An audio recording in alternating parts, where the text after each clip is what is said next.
Hi guys, welcome to video 2 in this series in the arresting membrane potential lesson. We're going to talk a little bit about the concentration cell.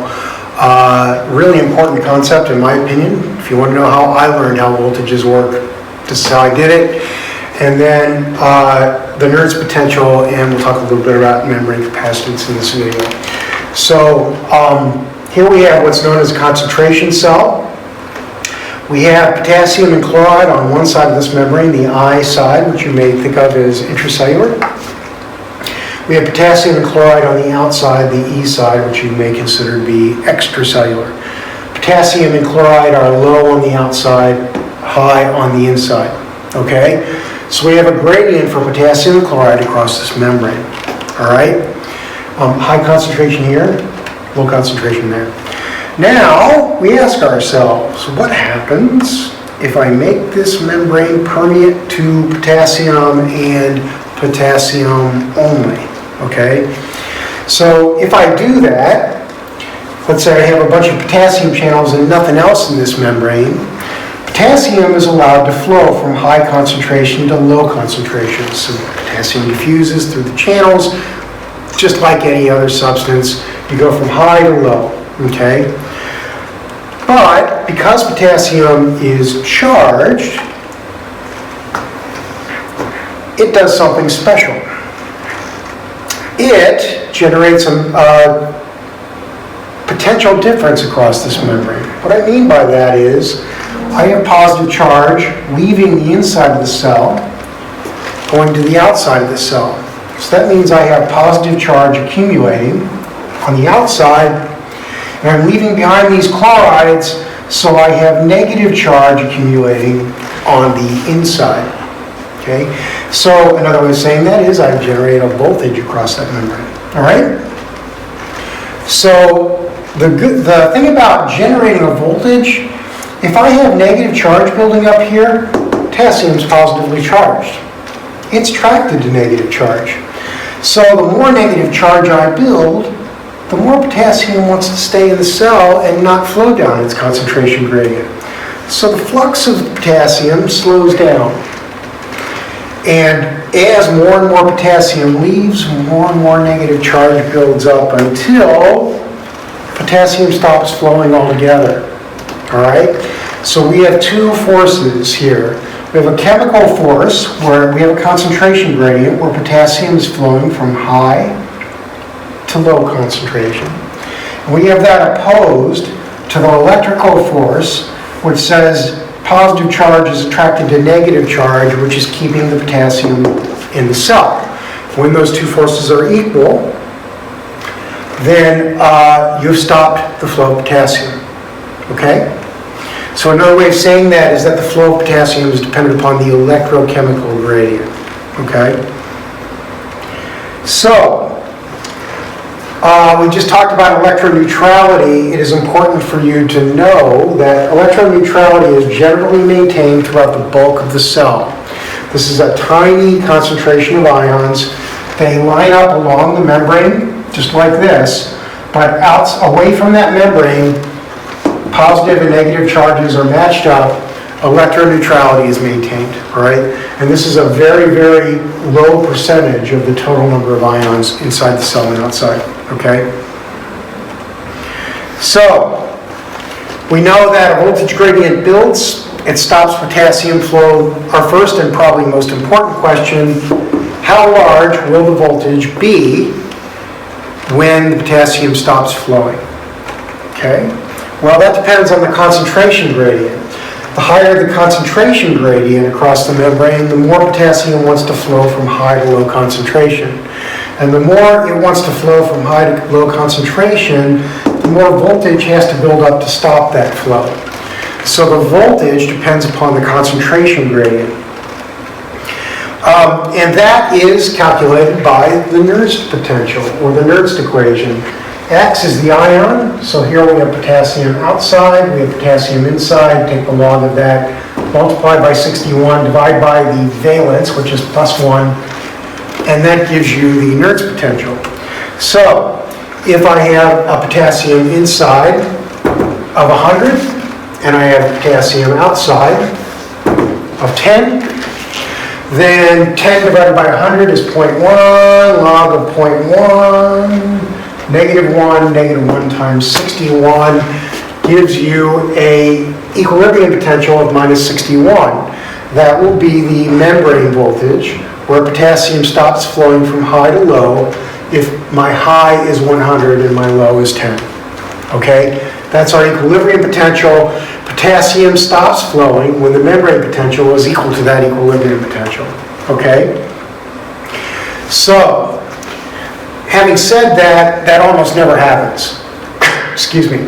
You almost never have a membrane voltage exactly equal to the equilibrium potential for potassium. Okay? Instead, what happens is potassium is usually flowing, and the rate at which it flows is dependent upon this voltage difference. So if EX is -61, if the farther the membrane voltage gets away from -61, the more potassium flows across the membrane. Another way to say that is the higher the potassium current. Okay? So that is something to remember. It's calculated by Ohm's law. 90% of life is showing up. 90% of the rest, Ohm's law. Okay?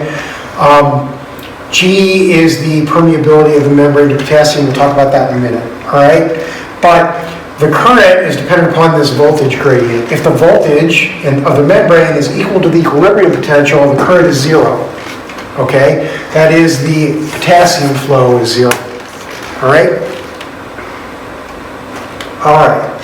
So, question number 2, how much charge do you need to cross to generate this voltage? That is dependent upon the capacitance. Okay? So, if we have a, quote, typical cell that has a capacitance of about 300 picofarads, if you do the calculation, you have to move 0.0001% of the total ions in that cell to generate a membrane voltage of -61. So an infinitesimally small amount. Unless you have a very small cell on your hands, this will not make a difference. The amount that you have to move to generate that voltage barely moves the needle, okay? So for all practical purposes, electron neutrality is maintained. All right. So, how much charge is needed to generate a membrane voltage? I said this was typical 300 picofarads.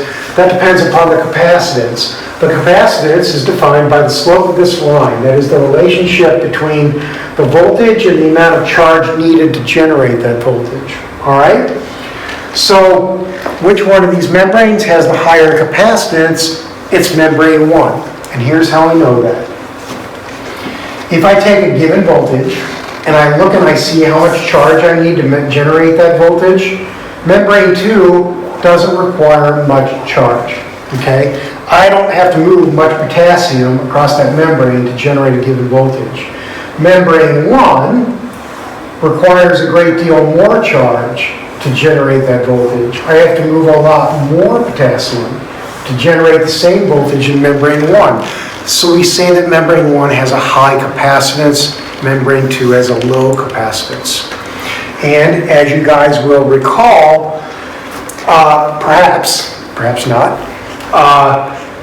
the higher the capacitance, the slower the action potential propagation, and the higher the threshold, that is, the less negative the threshold potential. And another way of saying that is high membrane capacitance makes it hard to generate an action potential. And it makes it hard to generate an action potential because you have to move a lot more charge across the membrane to get a voltage change. Okay? You don't have to remember that. You can just memorize it. High capacitance means slow propagation and less negative threshold. It's perfectly fine. You don't have to be an electrophysiologist. But if you don't want to memorize it, that's the reason why. You're just moving more charge. And if you have to move more charge, it slows everything down. It makes it harder. Okay? So, we have two membranes here. Membranes with a high area have high capacitance. So if I have a cell with a lot of membrane area, it's going to have a relatively high capacitance relative to a cell without a lot of membrane area, okay? The other thing that determines capacitance is membrane thickness. The thicker the membrane, the lower the capacitance and the easier it is to depolarize, okay? In reality, membrane thicknesses don't vary very much physiologically, but this is relevant to you anyway because when you wrap myelin around a cell, you effectively thicken its membrane. And so you guys know about myelinated nerves. You know that action potential, you probably know. If you don't, we're going to talk about it. Action potentials propagate extremely fast down myelinated nerves. As a matter of fact, the action potential appears to jump from node to node in a saltatory manner. And the reason is because, well, amongst the reasons is because myelin-wrapped neurons have very low capacitance. And so the action potential moves really fast. Okay? And that's because you've effectively thickened the membrane. All right? Okay, let's stop there. End this video. In the next video, we'll wrap things up by talking about what happens when you're moving multiple ions at once. So instead of just potassium, we'll talk about potassium and sodium, and then eventually chloride. And then we'll be done. All right?